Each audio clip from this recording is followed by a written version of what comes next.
Hi everyone, welcome back to my weekly video of Doing the Artist Way by Julia Cameron.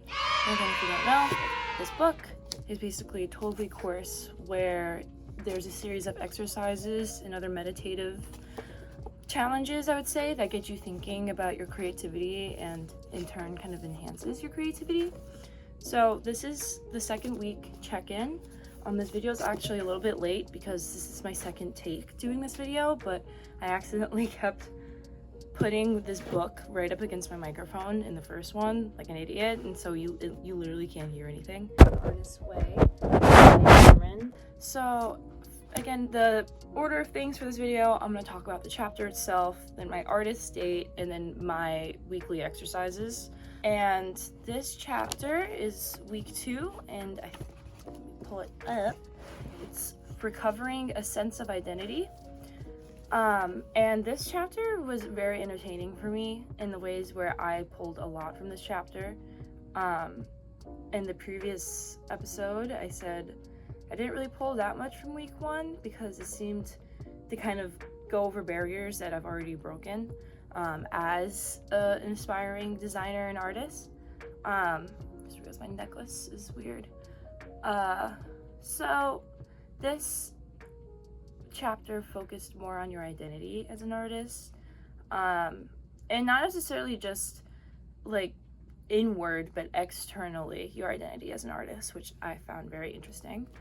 So again, the chapter, it opens up with trusting your creativity is new behavior for many of us, and that's something I could say for me because I often don't trust the directions I want to go in for my work. I say where I kind of struggle getting to certain points because I just don't think that it's possible. I don't think I can do it. I don't trust my skills, my ability. So right off the bat, this chapter is already clocking me, like immediately, like, okay. So, this chapter, it talks more, just about doubting yourself, self-doubt. But then it goes into this interesting take. It goes from do not let your self-doubt turn into self-sabotage, which is a great point. But then it goes into this idea of poisonous playmates.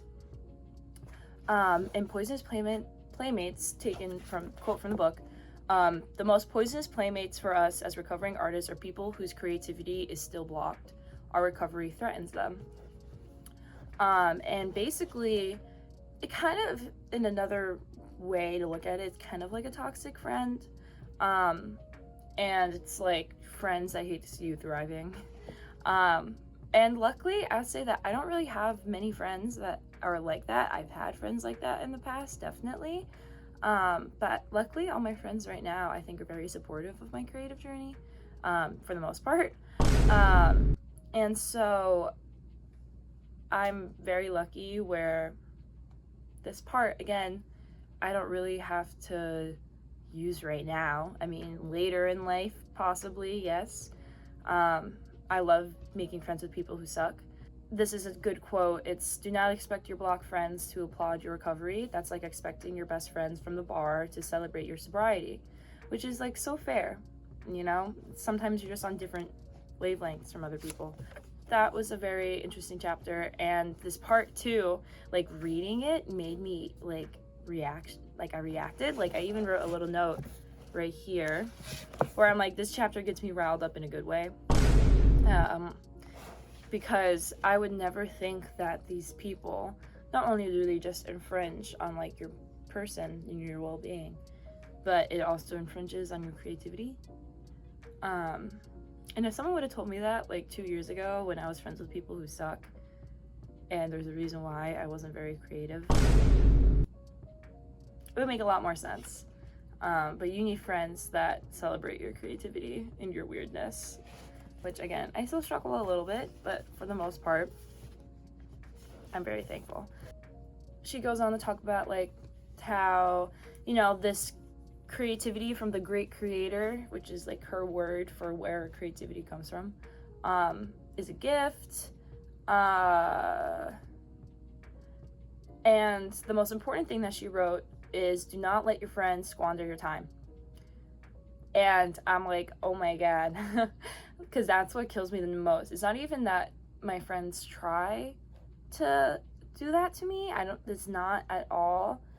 But often I find that I am struggling the most with my art because I'm so distracted by everything. So I literally wrote, do not let friends squander your time. And we're especially next year, just because I'm going to be very, very busy next year. And I'm afraid that if I fall off for too long, then it'll be really hard to recover. I'm taking 18 credits, and I have a job and an extracurricular president position and another job. So I'm doing a lot, and I'm going to be applying for jobs. I'm doing a lot next year, like a month from now is when it all starts. So again, I have to lock in, and this is telling me, lock the fuck in. And then she goes on to talk about this other type of person, which she calls the crazy makers. And it's so interesting because it's kind of like similar to poisonous playmates, but I would say that poisonous playmates are more so people who support you in your endeavors until it doesn't line up with theirs. You know, if you guys aren't on the same life path as each other, they like, go fuck yourself. But I'm the type of person where I believe that you can be friends with anyone on any life path, and no matter what my friends are doing, what direction they want to take their life, you know, if it's not aligned with me, of course, don't get roped into a life that you don't want to live. That doesn't mean you can't be friends with them. Doesn't mean you're any better or worse. Like, these people are just doing different things. And I can definitely say that because I have friends with all different majors and career goals, and everyone's so different, and I'm still friends with all of them. So, but crazy makers are more people who are narcissists. Pretty much, it's like they always want to be the center of attention. And honestly, this chapter seemed like a little bit of a vent for this author because she goes into like specific stories of crazy makers. And luckily, I guess, unfortunately, I've had a few crazy makers in my life, my family, like, whew. So a lot of the stuff that she also talks about, I kind of overcame in therapy, to put it simply. Like, she literally does a bullet list of what crazy makers are like. Crazy makers expect special treatment. Crazy makers discount your reality. Crazy makers spend your time and money. But it's still interesting how she talks about it in a way where it like affects your creativity directly. And the most interesting takeaway from that chapter, this part, the author goes and says, if crazy makers are that destructive, what are we doing involved with them? The answer, to be brief but brutal, is that we're that crazy ourselves and we are that self-destructive. As blocked creatives, we are willing to go to almost any lengths to remain blocked. And that was so interesting for me to hear, because it's like, in a way, my experiences with these types of people in my life, while again, family's blood and it's kind of difficult to get away from family, I've had friends who have acted like crazy makers, who are crazy makers, especially creative friends. I had a creative friend in high school. Those who know. And he's very much was like this. And I still stayed friends with him years after he started being a cunt. And I'm like, that's because I was too afraid to go out and make new friends because I thought it wouldn't happen, and I was afraid of that rejection. I would rather choose this stable form of hate and aggression than this unstable new opportunity, new friends, new horizons. So that was kind of a slap in the face. Again, why I love this chapter, lowkey slapped me in the face. And then the last thing she goes into, which focuses more on your inward feelings. So again, the other points that she brought up was all external, and how external factors can threaten your artistic identity and try to tear it down. Sorry, I literally ran out of storage, like, of course, right in the middle of fucking recording this. But she talks about the art of paying attention and how that alone can elevate your creativity by like a landslide. And how finding the small miracles in life ultimately will save you in the long run. She talks about her grandmother specifically and how her grandmother kept this journal, and her grandmother would write about everything good and bad that was happening during life, but she would even mention things like, there was a lizard at the creek today and it was so cute. This is interesting too. She says, writing about attention, I see that I have written a good deal about pain. This is no coincidence. It may be different for others, but pain is what it took to teach me to pay attention, which I think is so fair. You know, again, I've gone over this a little bit in my own therapy, my own meditation, and I will say that getting to this point, it typically does take a great deal of pain. And I guess in a way, my creativity is in pain by the fact that I'm choosing to do this book and this course. And she ends the idea of paying attention and noticing the little things with the story of when her mother died.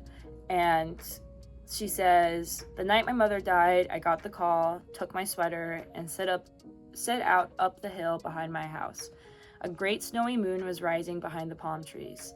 Later that night, it floated above the garden, washing the cactus silver. When I think now about my mother's death, I remember that snowy moon. And I think that was so cute. That's so cute. That's such a cute, way to, if you notice little things, the night your mother died may not just be the night your mother died, but it's also the night when there is a beautiful snowy moon outside. And now every time you see that again, you think of your mother. That's beautiful. And that's the type of art she's talking about, is even in pain and when everything sucks, the moment, she quotes this somewhere, but I'll paraphrase it, you know that the moment you're in right now is the safest that you can be, that you know that whatever you're experiencing right now is safe. The past or the past may be too painful to look at, and the future may be too unknown to even try to think about it. But the current moment, you know exactly where you are. And to bask in that a little bit for safety, keeping your artist self safe to continue to grow your creativity. And I love that. That's like a motto for me. And again, she ends this chapter with a story about her grandmother. Basically ends with a simple quote where her grandmother notices cottonwoods in the wash below, and the grandmother says, the ponies like them for their shade. I like them because they go all silvery and they're green. And interesting way to end it, because I honestly thought that the mother story was way more profound, but this is profound too in the way where the mundane can look so beautiful. And that's also a great way to end it. It's like, for this story, you have to really dig and find the meaning. It's like life, you have to really dig and find all the little miracles you may have. So overall, this chapter was very, very rewarding. I love this chapter. I loved reading it. I will say though, I kind of struggled with the exercises this week. I'm also not gonna lie, I've been PMSing and I have PMDD. If people don't know what that is, basically I have a hormone imbalance where the week before my period, instead of typical PMS, I just kind of feel like a little shitty, it goes 0 to 100. This week was a little bit harder for me to lock in because I was struggling with that. For my artist state this week, I was gonna do a bunch of different stuff. This is the thing, I've been so creative since starting this. I've started so many projects and I've done so much, but it's also, my brain is really scrambled with the ideas, and I think the morning pages would fix that problem. I just haven't done them. I think what I'm gonna do is I'm gonna get a pocket-sized notebook, because something that's so daunting about the morning pages is just that I have this big notebook that I write on, and it's hard to carry, it's kind of hard to put by my bed, and so I think what I'm gonna do is I'm just gonna get a little pocket one, so that it seems less daunting, so I can actually start and do it, because it really is helpful when you do it. There's this wall that's blocking me, and I think it's that. So I'm gonna get a small little pocket today. My artist state this week though, again, I had so many ideas. I had air dry clay, I literally got clay And I was gonna make a bunch of figurines. I thought of baking, and I think I'm gonna do all of these things at some point, but nothing was really hitting the spot. You know, these artist dates, I think they're kind of meant to relieve some, you know, turmoil I may have creatively. And especially this week, I was really like all fucking week. And I tried the air dry clay and it just wasn't working, and it was making me more frustrated the more I did it. So instead I decided to do something very simple. I took my sketchbook, I have it right here, and I just looked at myself in my phone camera and I drew my face pretty much. And I recorded a couple videos on YouTube. I mean, not YouTube, TikTok and Instagram. Oh, that's other stuff. That's logo design sketches. I fucking hate logos. But yeah, so I made a few. Took about 10-15 minutes each. So again, not the full 2 hours, but I will say that this was very rewarding because it kind of calmed me down and it forced me to slow down. These were semi-blind, I would say. I wasn't looking at my page. I was literally going like this and looking at myself. And these types of exercises, I also just love them in like a more traditional and studio context. Like I love doing these in my drawing class. I will do these every fucking day if I could. I think they're so satisfying and it takes the pressure off, but still teaches you a lot of important drawing skills. So that was my artist date. I literally just sat here and went, and I took a couple of videos. One of them got actually a pretty good amount of likes on Instagram. But that was my artist date. Very rewarding. I enjoyed it. Very relaxing. Cleared my head with all of my PMS thoughts up there. But again, kind of underwhelming.